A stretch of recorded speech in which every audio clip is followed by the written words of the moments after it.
Rich Dad, Poor Dad is a book authored by Robert Kiyosaki. It is one of the most popular books when it comes to teaching financial literacy. Robert Kiyosaki is one of the respectable writers in the world and has sold over 26 million copies world over of the many books he has written. The book rotates around a narration of Robert Kiyosaki, who had two fathers. One of them was highly educated and was his real father. This father of his was poor and faced financial difficulties despite the fact that he held a PhD and had a good job. The other father was a very rich man staying in Hawaii, though less educated. This dad was the father of his friend Mike, who he partnered with on different business ventures. The two dads always gave him advice, where the rich recommended him to learn the subject of money and have money work for him, whereas the educated advised him to study hard, get good grades and finally a good job. Robert later discovered that formal education plays little or no role in creating wealth or making one rich, but only understanding the subject of money or having it work for you other than you working for it does. He ended up taking the advice of the rich dad and ended up rich. I will walk you through this book summarizing chapter by chapter and many self-development or financial literacy books. Simply subscribe to this channel, activate the notification button, like, share, comment, and leave the rest to me. Welcome to this channel. My name is Mtawe Dan Bosco. I now dive into chapter 1. Chapter 1. Robert Kiyosaki starts by telling us how he had two fathers, where one was poor and highly educated, whereas the other rich and just ended at 8th grade academically. The educated dad had financial challenges, and upon death, he left behind debts, whereas the other had made money to the extent of being the richest man in Hawaii. When he later died, he left behind millions of dollars to not only his family, but also church and charities. He always received differing advice from the two fathers, though both believed in education. Being advised differently by his two strong fathers always gave him a hard time to choose whose advice he could leave and take.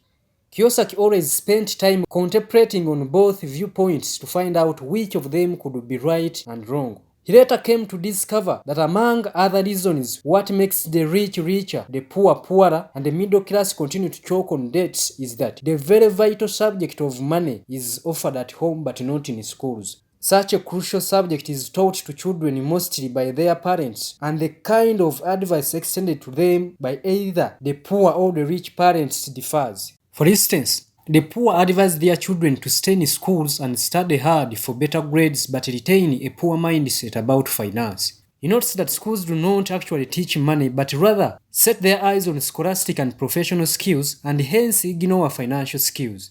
He states that one of his dads had a strong belief in total financial self-reliance, whereas the other was a strong believer in either company or government, footing the bills of an individual, targeting pay raises, retirement plans, medical bills, vacation days, and others. One of his dads focused on saving, though again struggled to have a few dollars to save, whereas the other just invested.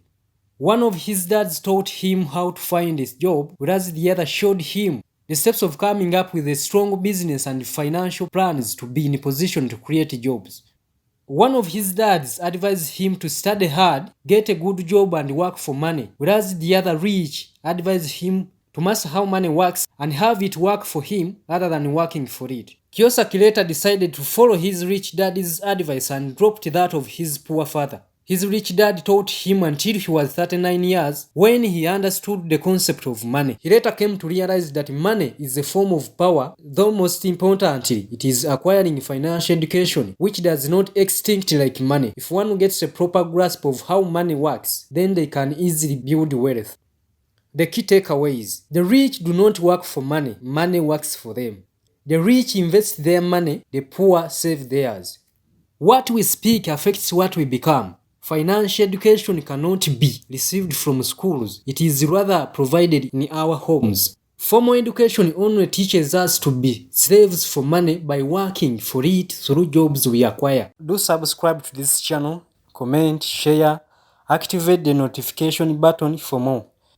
Remember, we are committed to summarizing financial literacy books for you chapter by chapter. So don't miss out this chance. Simply subscribe. Subscribe now.